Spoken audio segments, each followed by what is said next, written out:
Welcome back, AI filmmakers. Today I'm going to be talking about filmmaking and a little bit less about the techniques required to actually generate the images in the videos. And so let's start off by talking about the plot. Then I'm going to talk about my intentions as a filmmaker, and then I'm going to talk about the motifs and themes that I put into this film.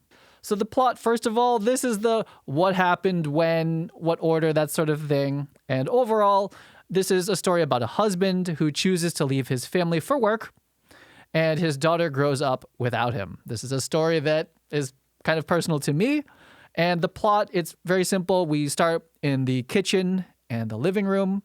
We see the family, and we can tell that the father's looking at some sort of paperwork. We don't know what it says. We don't have to know.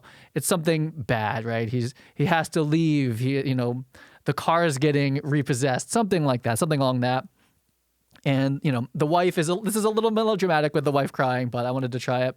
The wife is upset, and the daughter, who is just innocent of, all of this, like adult stuff going on, we just zoom into her, and then it, kind of cuts. This is like the big moment that I was going for. It cuts to her all grown up, and that's it. There's not a ton of plot happening. And then later on, we see him at work in space, the spaceship,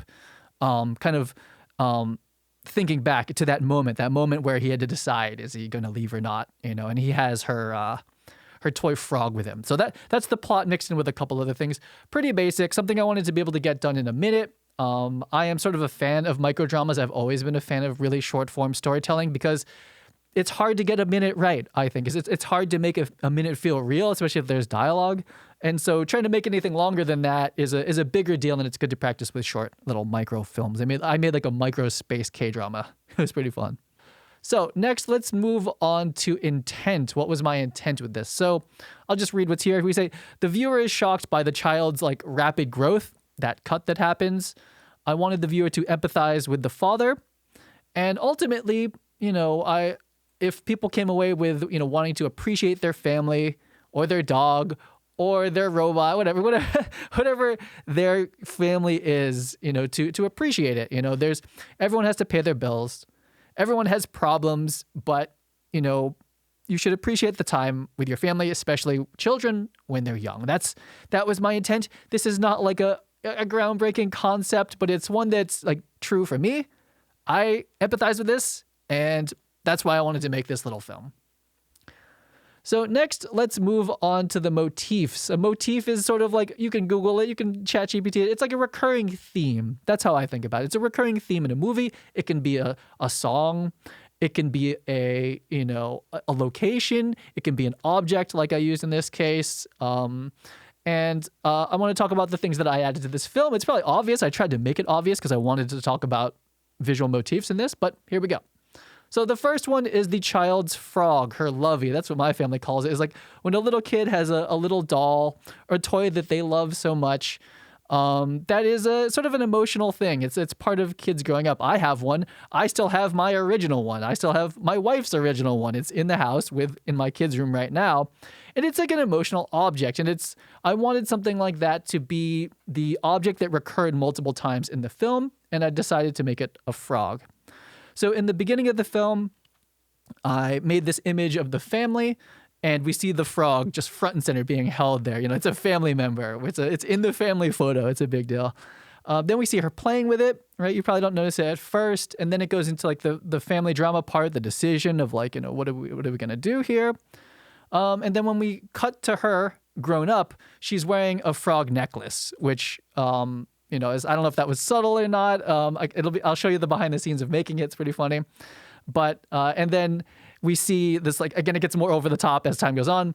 We see her kind of fade away and the frog falls to the ground. And then the final beat of the film is that the frog is all beat up over, it's not been cared for. But the father still has it. That's how he remembers his child. Right. And so that's, the motif. It's the frog just keeps showing up over and over and over and over again. So the last thing I want to talk about is a more technical thing, I suppose. I am a cinematographer, but about the use of warm and cool lighting. If you come from cinematography, this is a very worn out topic, but one that's strong nonetheless. Generally, the association with warm lighting is happy and friendly. And cool lighting, blue lighting, right? Warm meaning orange, sorry. Cool lighting being blue, cyan lighting, is sort of colder and scarier and sadder. So warm, happy, cool, sad. It's that simple. We don't need to overcomplicate it. It also works that blue and orange work extremely well mixed together to give color contrast. So in the beginning of the film, the whole beginning arc, if we collected all those frames together, it is all warm and relatively happy, even though we're setting up the sort of drama that the father has to leave. It is a warm, happy memory time. So it's wood warm floors, neutral warm walls, warm practical lights everywhere, giving lens flares because we like flares, or I like flares. Warm lighting, right? Very straightforward. And then as we jump to the future where the father has left, he's supposed to be like, sad about this. He's like all alone in this spaceship. It's blue lighting, depressing sadness. And so very, very basic transition from like all warm tones to all cool tones is a simple thing to do in filmmaking, but you'll see it a lot. It's very common. But one thing that I liked that was nice about the spaceship lighting was that like the overall ambient lighting coming from the top, coming from the devices on the set, maybe even the lighting through the window is cool. There's still this like kind of glowing console light from below that's warm. And that's where he's holding the frog, right? So there's like this kind of warmth coming from this memory, of his daughter, of his family, right? So there's this warmth trying to fight back the cold lighting here. So very basic concept to execute, but I think it's fun to do this in a shorter exercise. So let's talk briefly about the technical aspects of this. So if you're interested in how to generate these images, it basically started in Midjourney. I bring that into Higgsfield Cinema to make it anamorphic. I use Nano Banana in Higgsfield Cinema to get shot variations. To do the family photo, I took the picture of the girl and the picture of the parents when they're younger and used those as ingredients, as elements. And I said, put these three people in a family photo. And generative AI is amazing, and it matched the set and the feeling. And so really basic concepts, and all of the motion in this, none of it was mocapped by me using Kling. It was all generated in Higgsfield using just simple prompts of like the father slams the paper down and puts his hand in his head. The mother sheds a single tear and walks away. And we're getting results like that, 2026, pretty crazy. So really basic techniques. And so this is the interesting part for me as a content creator, is that usually in my channels, I'm like, how do you make someone cry in 3D? Well, let's take, 2 weeks to figure that out.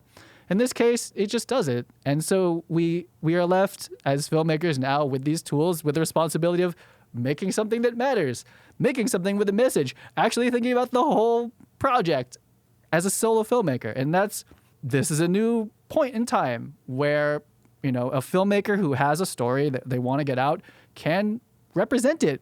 It could be stylized, it could be realistic like this, but we can do that now. And the important part isn't really the prompt or, the technology, it's the story. And then how you use those images, put them together in a sequence to tell a story.